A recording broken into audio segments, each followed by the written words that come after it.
smile. I know what it takes to fool this town. I'll do it till the sun goes down and all through the night time. Oh yeah, I'll tell you what you wanna hear. Leave my sunglasses on while I shed a tear. It's never the right time. Ya vuelve.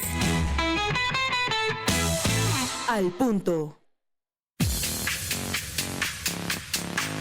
Más de 24 años de experiencia con las últimas tendencias y a la vanguardia de la moda, desde cortes de cabello hasta cambios de look completos. Trabajamos para resaltar tu belleza en los momentos más especiales de tu vida. Queremos que no solo te veas como una reina, sino que te sientas como una.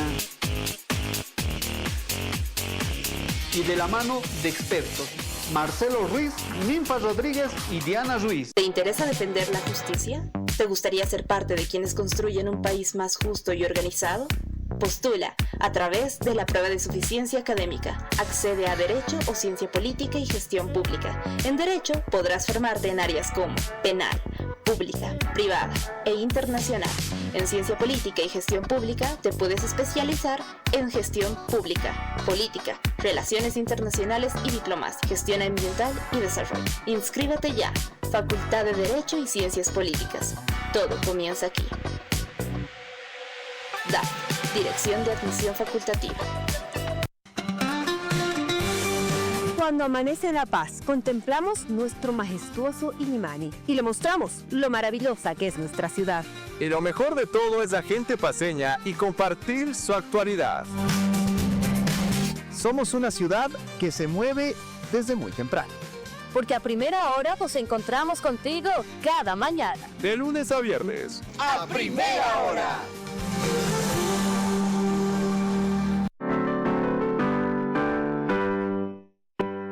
Si atesora La Paz tu civismo. También Charcas, la culta está en ti. Cochabamba, probó tu heroísmo. Chiriquera, Sin Par, Potosí. Pando. Beni, tu hermoso futuro. Y te brinda su Edén Santa Cruz. El poder de tus brazos, Oruro. Y Tarija, su tipo andaluz.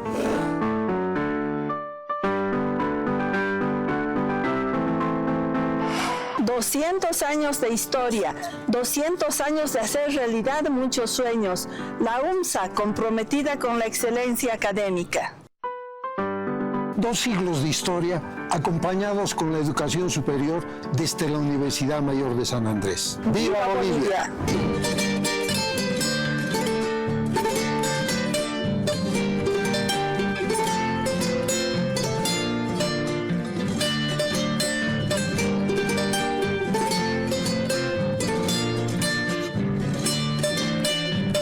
...200 años, Bicentenario de Bolivia.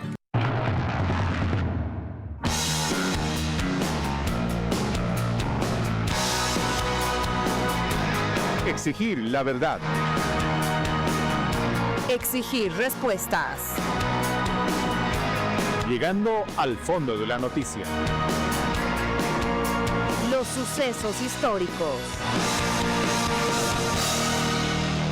Al punto. De lunes a viernes, 20:30. Retorna. Al punto.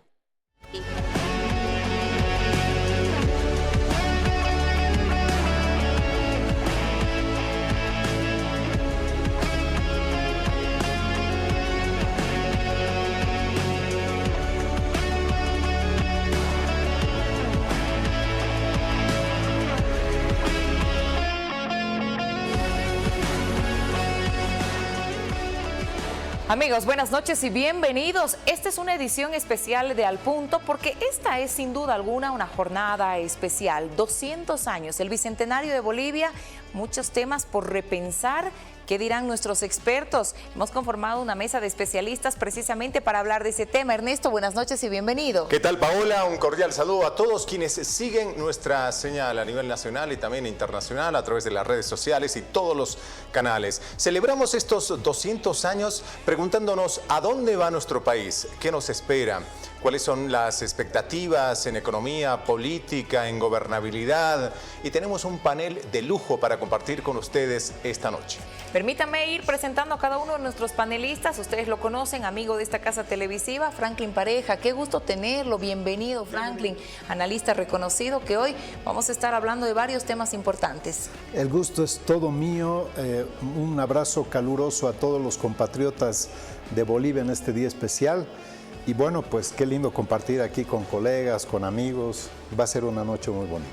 Bienvenido. Bienvenido también a otro amigo de la casa, Enrique Ayo, especialista, analista en temas políticos, económicos. Bienvenido, Enrique. Gracias, Ernesto, Paola, queridos amigos. Buenas noches a todos ustedes. Gracias por la invitación. Es un honor realmente poder participar en estos análisis de los 200 años de nuestra querida patria. Claro que sí. Doctor Henry Pérez, gracias por acompañarnos. Bienvenido también esta noche aquí al Punto. Estimada Paola, Ernesto y monstruos de la temática siempre del análisis de nuestro país y la confesión de las realidades que vivimos. Bueno, un saludo cordial a todos quienes nos acompañan y presto para vivir una noche muy bonita. Y también tenemos la participación de una reconocida abogada. Gracias por acompañarnos, la doctora Valquiria Lira. Bienvenida, doctora. Buenas noches, Paola. Buenas noches. Muchas gracias por la invitación. Muy honrada estar acá con este grupo tan selecto y lista para homenajear a nuestro país también. Claro que sí, en representación también de Caínco el Alto está con nosotros Chichi Soto, quien nos acompaña en esta mesa. Chichi, gracias por acompañarnos. Bienvenida también en representación de Caínco en esta noche. Y también permítame saludar a quien es amigo de la casa, es parte de la Universidad Mayor de San Andrés, el licenciado Alberto Bonadona. Qué gusto tenerlo en este espacio también. Muchas gracias por invitarme y la verdad que es todo un honor estar reunido con el micrófono, por favor. El micrófono. Lo que pasa es que yo estaba con ustedes. Esto es una discriminación. Hay que empezar denunciando eso. No, pero está bien. Bueno, muchas gracias y un honor estar con todos ustedes. Muy bien, vamos a comenzar el programa especial por estos 200 años y lo vamos a hacer preguntándonos ¿qué pasa con nuestro país? Estamos a 16 años de la aprobación de esta nueva constitución política del Estado, de este proyecto que significaba inclusión, plurinacionalidad, las 36 naciones. ¿Cómo nos fue en este tiempo? ¿Qué es lo que pasa? ¿El nuevo gobierno planteará un cambio de la constitución? Vamos entonces a arrancar con el invitado que tengo a la derecha, don Franklin Pareja. ¿Qué pasa con esto de la plurinacionalidad de nuestro país? Bueno, estamos entrando con un tema extremadamente sensible.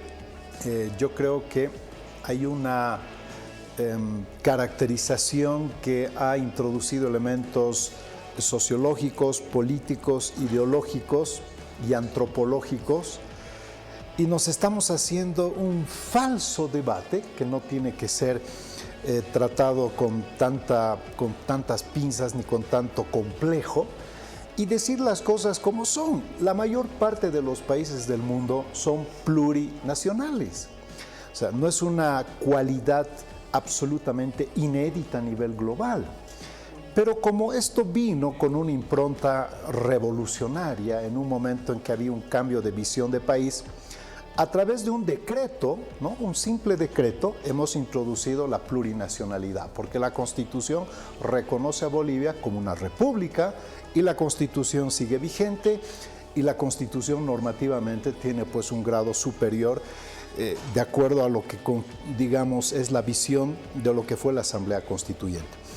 Pero hemos avanzado algo. Yo diría que Bolivia tiene problemas estructurales serios en estos 200 años. Y miren ustedes, hoy por hoy se sobreentiende que debimos haber trabajado en acercar las diferencias regionales, raciales, corporativas en el país, más bien nos encuentran los 200 años polarizados, inoculados de odio, con el tejido social fracturado y encima aparentemente con una visión más andinocéntrica que en esencia es una negación de la plurinacionalidad. Entonces yo creo que hay que repensar estas cosas y dejarnos de tener tanto complejo, tanto temor en empezar a hablar las cosas como son, porque realmente hemos entrado en un estado con una visión casi totalitaria, donde hay temas que no se pueden tocar, porque todo lo que se toca tiene un tufo racista, excluyente, discriminador, una falsedad total. Y como este es el canal de la universidad, este es el santuario de la academia, entonces yo creo que aquí tenemos que empezar a plantear las cosas por su nombre. En ese marco, si me permiten, Enrique, se avanzó en muchos temas en el marco de esa nueva constitución, pero también se polarizó mucho, como dice Franklin, y hubo también una suerte de bandera política a partir de esa nueva constitución que dañó al país en los últimos años. Yo creo que, gracias, buenas noches a todos y todas, al país entero que nos está viendo. Voy a un poquito, de pronto tal vez reforzar con algunos datos lo que decía Franklin. Antes de la Asamblea Constituyente, los datos, la perspectiva del cambio en porcentaje era el 83% de las poblaciones, de la gente que te dice que sí querían cambiarla. Pero hay un dato interesante aquí también, que querían un cambio parcial solamente el 61% de toditos ellos.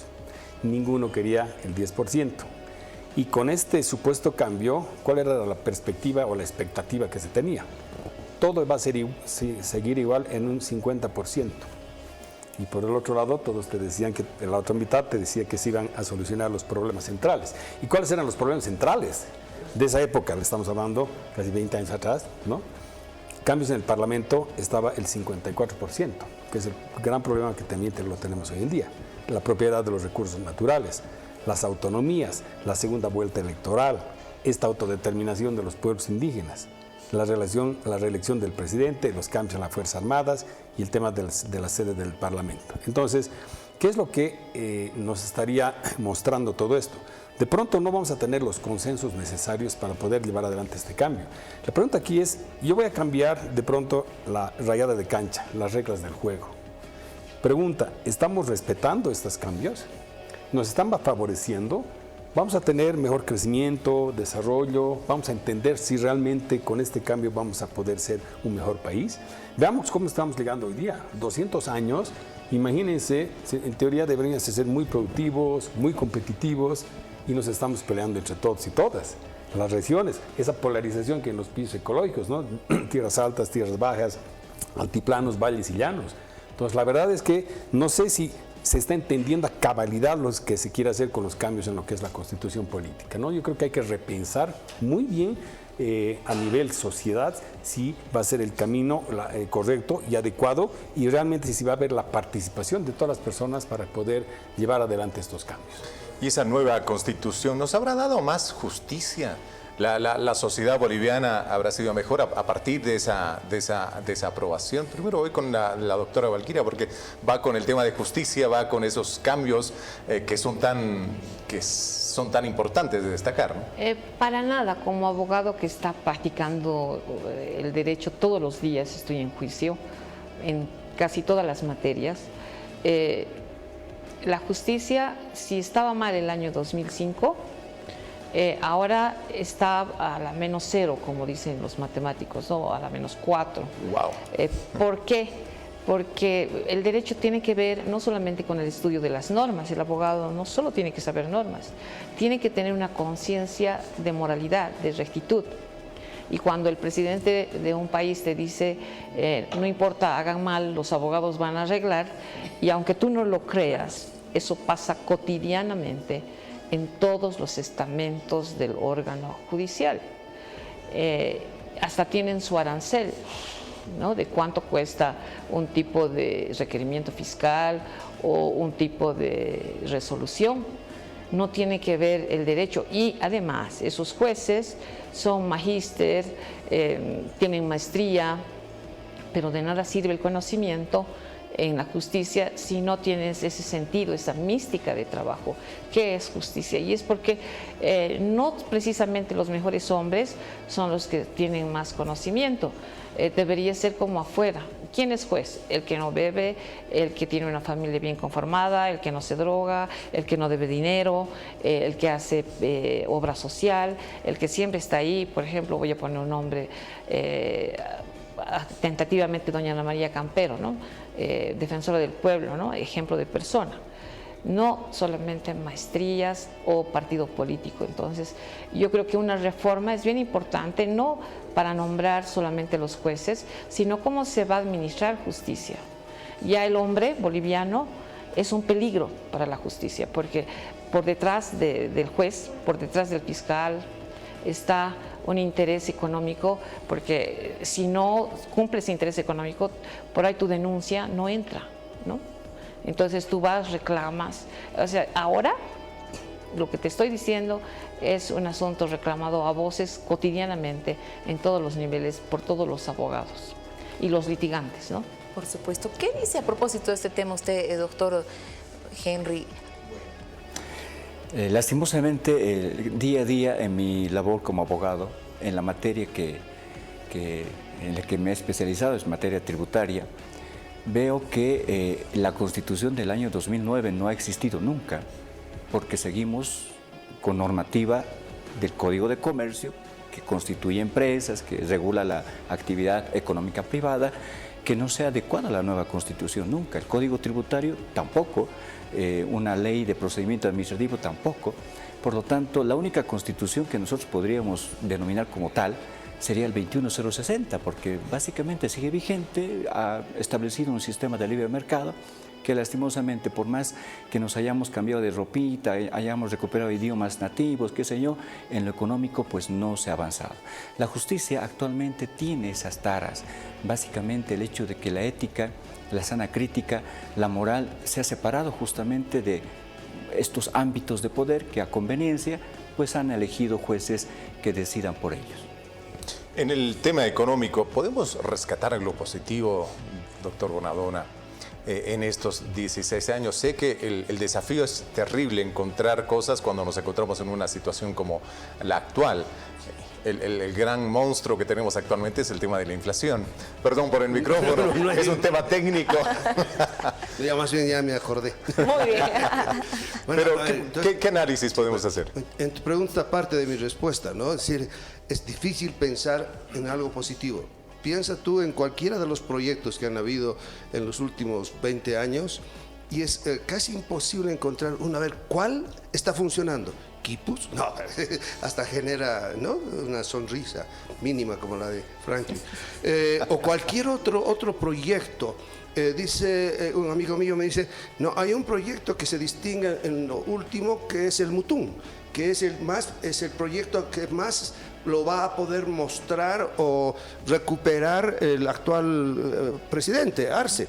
Dice, bueno, en ese gobierno se ha hecho el Mutún. Sí, claro, es posible que tengamos una industria de acero, pero el fierro para la construcción que se va a producir en esa industria, yo estoy seguro va a ser el más caro, al menos de Sudamérica. Entonces, siempre el producto importado, tanto del Brasil como del Perú, va a ganar en competencia y en competitividad. Pero si vas a pensar en otros proyectos, bueno, a ver, el que se quiera, pues San Buenaventura funciona al 30%, Bulo Bulo está destinado a perecer porque ya no hay gas, los proyectos termoeléctricos, precisamente por termo, funcionan con calor. ¿El calor de dónde viene? Del gas.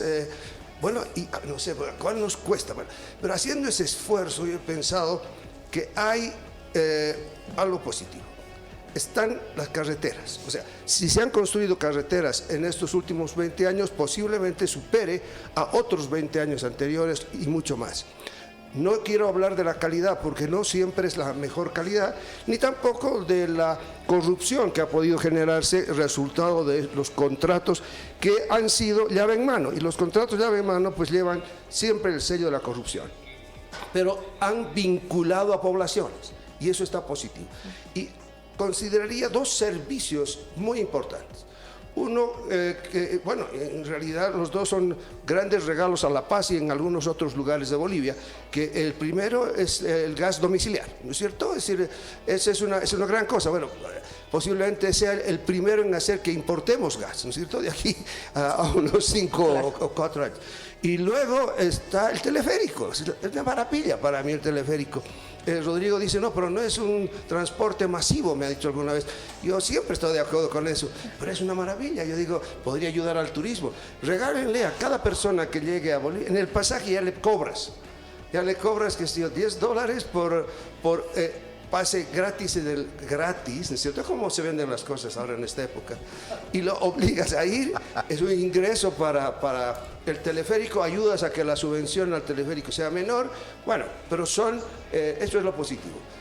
La verdad que en esta época, hoy día, 200 años de Bolivia, hay que hacer ese esfuerzo, Ernesto. Pensemos en lo positivo, aunque nos cueste. Un esfuerzo terrible. A ver, hay que repensar también, Franklin, cómo nos encuentra en el ámbito político estos 200 años. Nos encuentra en una crisis, en una polarización, en un momento tal vez de implosión del movimiento al socialismo, donde se acaba esa hegemonía de poder y en unas elecciones totalmente atípicas.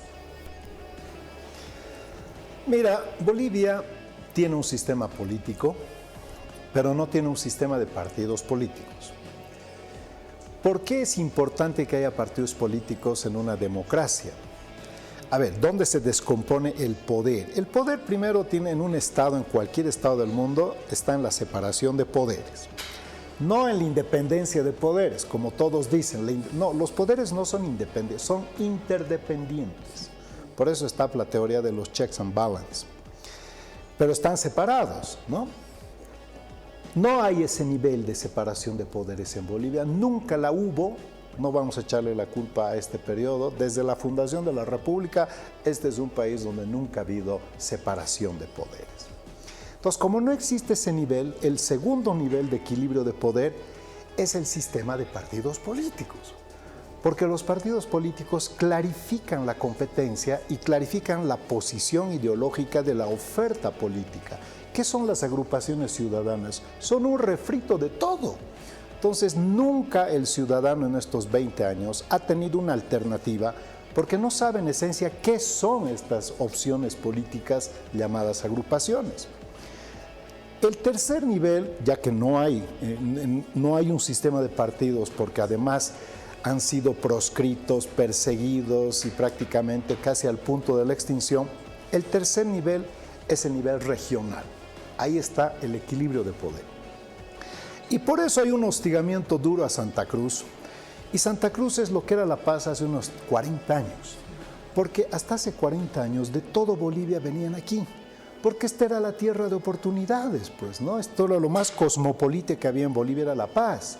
Ahora es más cosmopueblita. ¿Por qué? Porque se están yendo de La Paz a Santa Cruz. Y de Oruro, y de Cochabamba.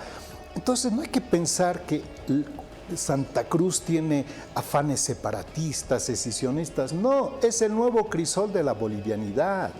Hay que entender que lo más plurinacional que hay en Bolivia es Santa Cruz. Ahora, tú, Paulita, me decías la hegemonía. El primer periodo de Morales ha sido hegemónico, porque en términos conceptuales la hegemonía finalmente es cuando coincide, ¿no?, la aspiración popular con el ejercicio del poder que ejerce un gobierno o una opción política. Pero el movimiento socialismo se ha desvirtuado y se ha distorsionado porque con el tiempo ha utilizado toda la institucionalidad constitucional para convertirse en un gobierno totalitario, no autoritario. Ese es otro error, todos dicen como loros, ¿no? El gobierno autoritario, no. Todos los presidentes del mundo son pues autoritarios, es del autorictas, tienen que serlo. Pero puede ser autoritario y democrático. Lo que no puede ser es totalitario y democrático. Entonces, el fuste actual es absolutamente totalitario. Es inaudito que haya un tribunal inconstitucional con 5 personas que tutelan la vida económica, política, administrativa y ahora también electoral. En esas condiciones, en Bolivia nada está garantizado y todo está en riesgo. Muy interesante el análisis y dentro de eso podemos hablar en ese concepto de dictaduras sindicales, porque hemos visto en este tiempo precisamente que hay bastantes sindicatos, movimientos sociales, entidades de control. ¿Qué podemos decir al respecto? De pronto hay una intromisión, ¿no? Yo creo que, a ver, muchos movimientos sociales, muchas representaciones agrupadas, ya hablando de pronto en muy sencillo, han empezado a cooptar el poder. Porque de pronto eso ha sido. Para mí, yo creo que el movimiento del socialismo, si bien tenía un norte totalitario, autoritario totalitario, ha tendido a captar justamente todas estas instancias válidas, legítimas, pero que de pronto han empezado a romper toda la hegemonía de lo que es crecimiento, desarrollo, lo que te comentaba hace unos minutos antes. Entonces cada uno está yendo por sus propios intereses.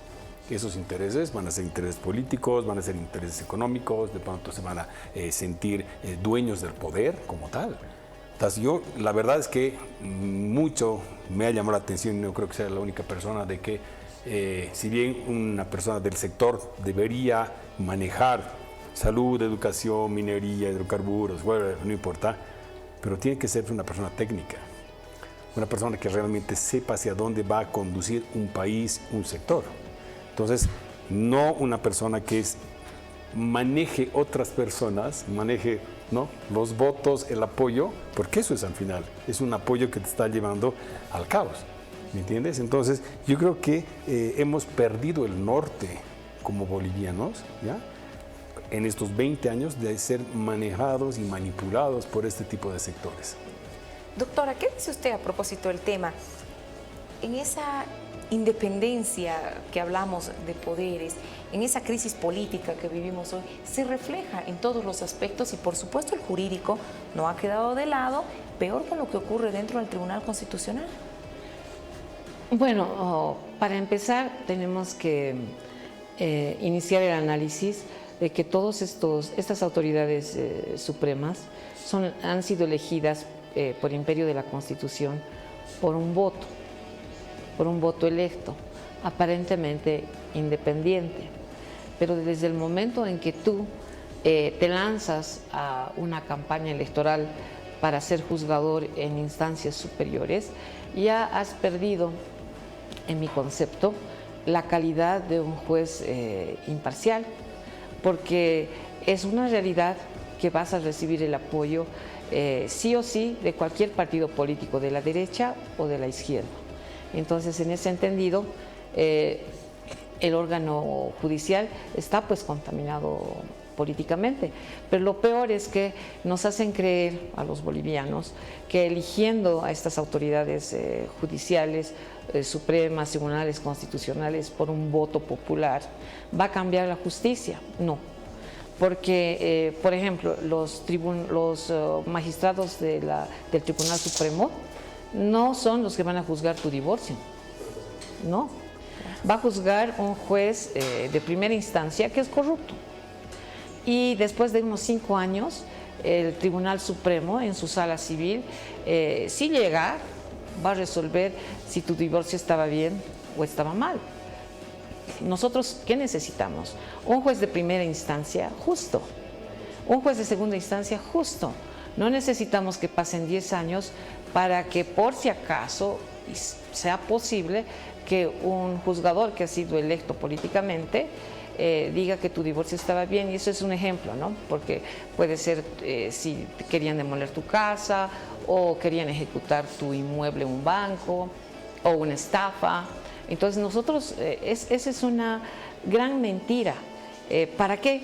Para lo que decía Franklin Pareja, para manipular fallos a una escala política, a una escala grande, de grandes empresas, de intereses grandes, de quién puede, ahí hemos visto, ¿no? Es un derecho humano postularse 50 veces a presidente y cosas parecidas una y otra vez.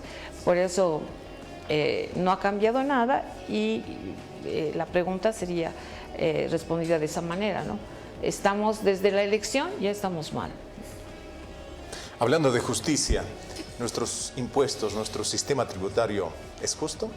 ¿Está al nivel de otros países? Sabemos que es un sistema a través del cual los estados administran sus recursos, pero ¿qué pasa en nuestro país? Hacemos también el análisis respecto a este tema, Henry. Bueno, gracias por la pregunta.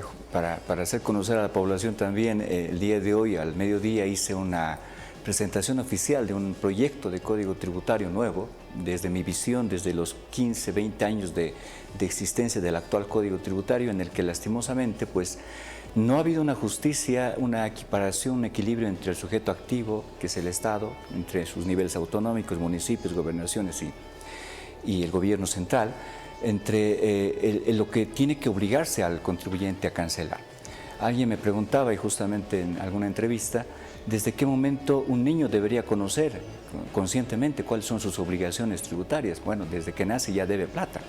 Sin embargo, no conoce sus derechos, no los ejerce, y creo que yo veo acá grandes pensadores, críticos principalmente, que creo que formando jóvenes, niños que tengan ese pensamiento crítico, pues obviamente mejorarían las cosas.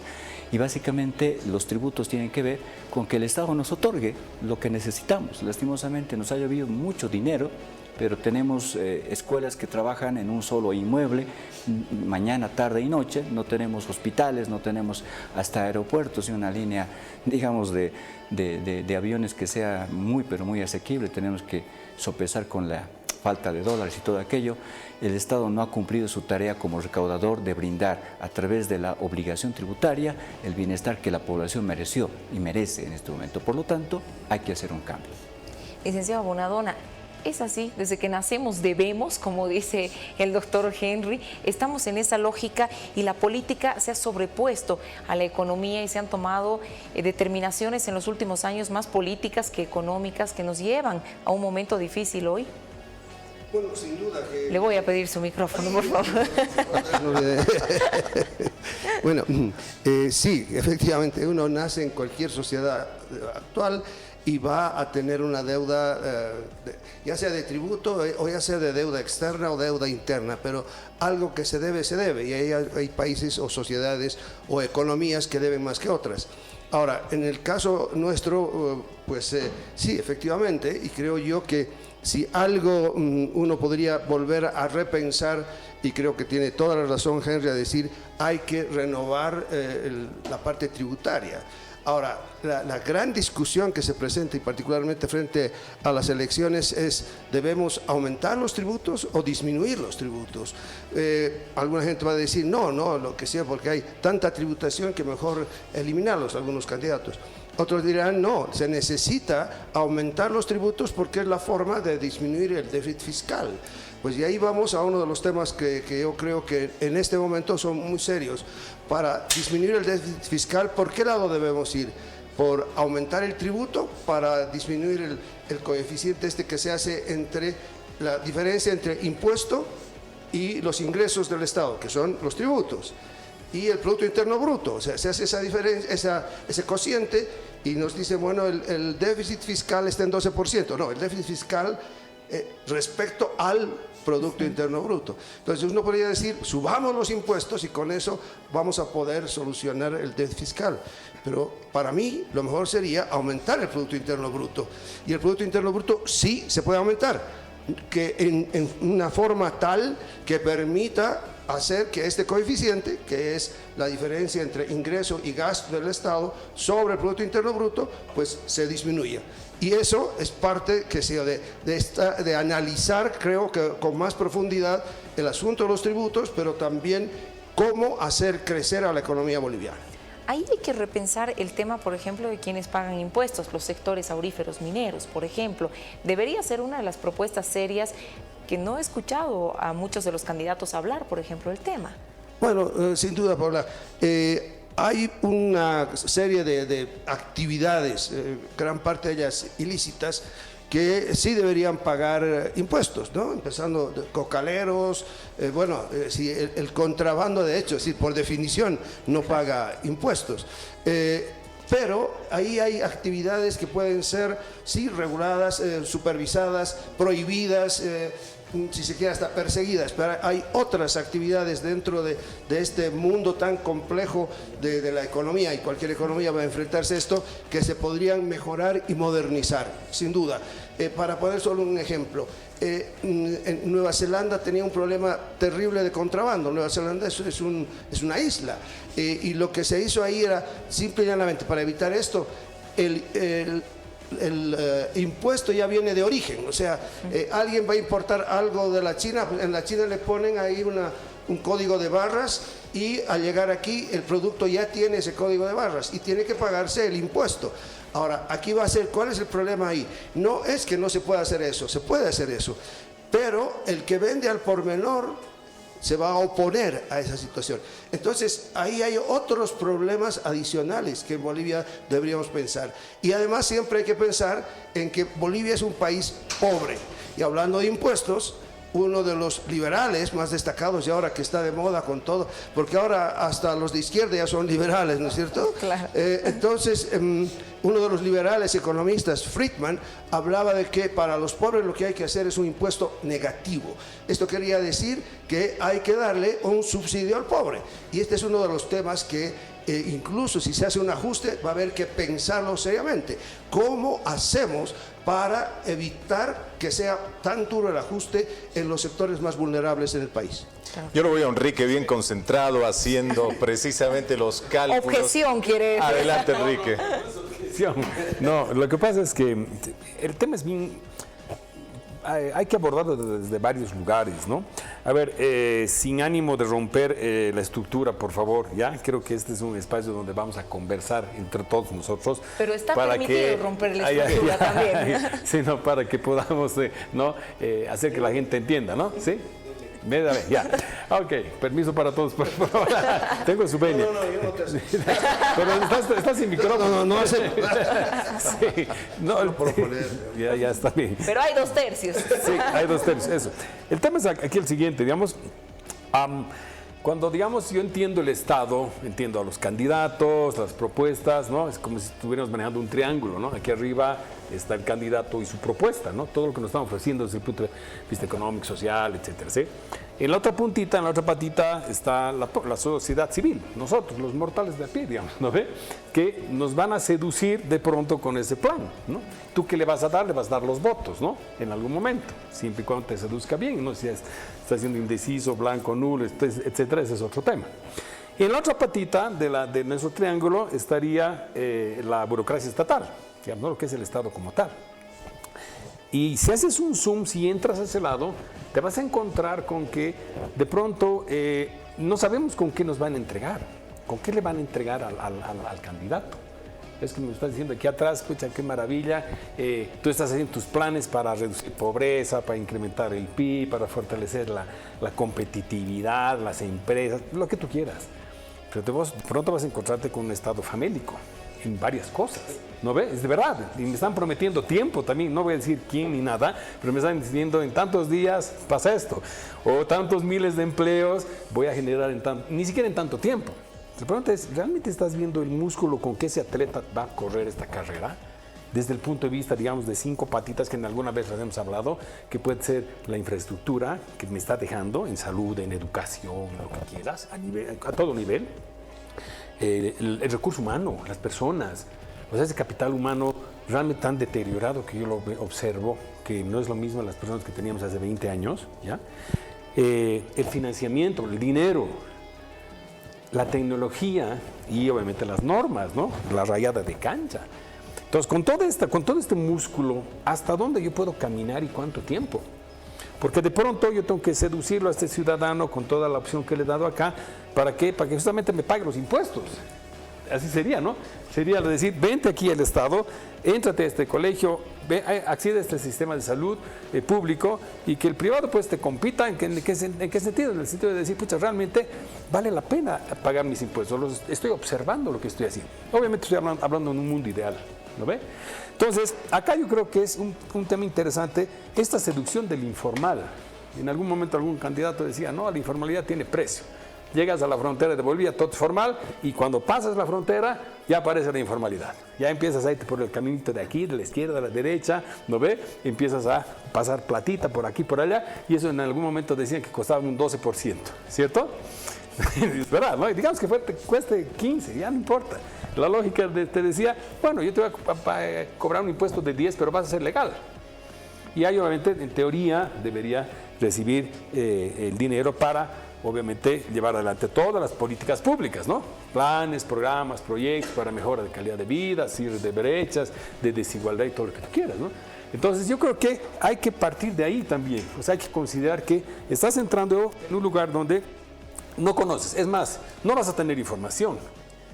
Estos 20 años no vamos a tener información.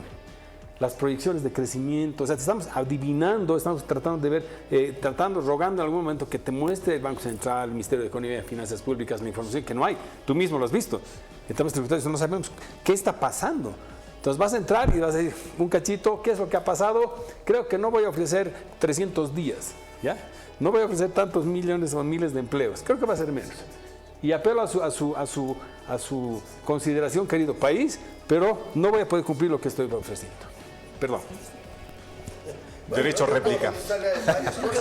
Adelante. Para empezar, porque yo creo que, a ver, cuando uno plantea las cosas como Enrique, en ese mundo ideal, pues parece ser que no hay solución. O sea, el que venga está ya destinado a morir. Está recibiendo una bomba. Pero no hay tal, es decir, bueno, depende también de los gobernantes, claro, ¿no? Ya no va a ser candidato, va a ser presidente, el del que estamos hablando, o el que sea. Pero ahí yo veo que hay varias alternativas que puede hacer el electo presidente.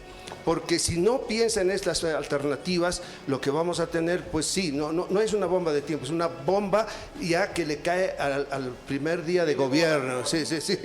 Bueno, a la primera minuto. Bueno, pero a ver, veamos. Si nosotros nos ponemos a pensar, por ejemplo, yo lo que haría de sector fundamental, a mí me parece que es fundamental impulsar el turismo.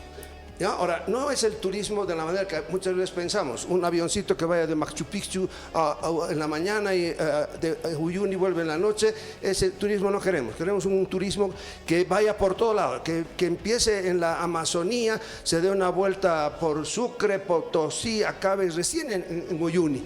Y además que lo haga tardar 8 días, 10 días, 15 días al turista. Ese es el turismo que queremos, pero eso significa una planificación muy seria. Pero el otro lado, puede empezar a dar dinero ya, no al primer día de gobierno, digamos a la semana de gobierno, al mes de gobierno, que va a ser cuando realmente las nueces estén tostando.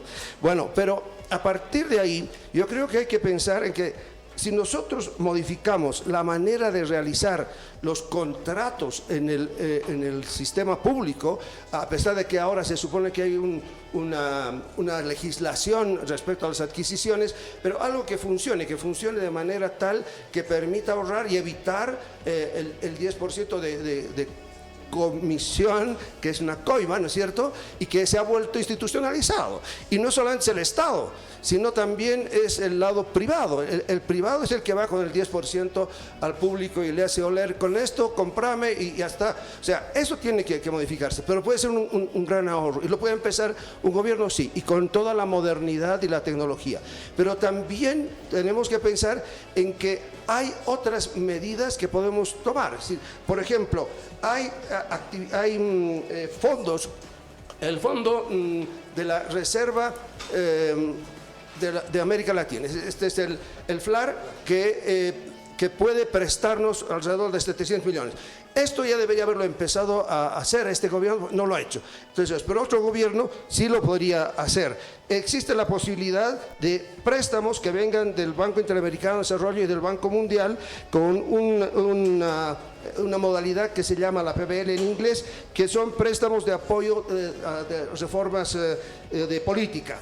Y uno puede hacer, de acuerdo al tema que hable, y conseguir 500 millones. Uno puede hacer 500 millones para los sectores vulnerables que van a sufrir el ajuste que viene a ser necesario, como puede ser la disminución de la subvención. La subvención no necesita disminuirse un 100%, puede ser un 50%, pero la gente se va a ver afectada por eso, particularmente sectores vulnerables. Y para eso se puede utilizar la estructura mejorada que utiliza la renta dignidad. La renta dignidad paga a través de la banca y a través de las Fuerzas Armadas y llega a todos los rincones del país.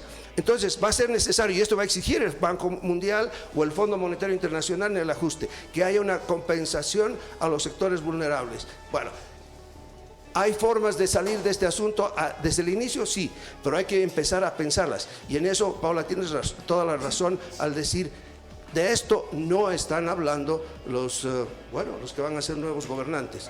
Y tú has dicho también eso, Enrique, has dicho, no han pensado en esto. Bueno, ya está. Bueno, aquí el Franklin, claro. Adelante, Franklin. A ver, voy a meter mi cucharita en este tema que creo que es muy importante. Bolivia, y aquí me va a ayudar el doctor, es uno de los países que tiene una fuerte carga tributaria y presión tributaria. Es un país que desincentiva a todos.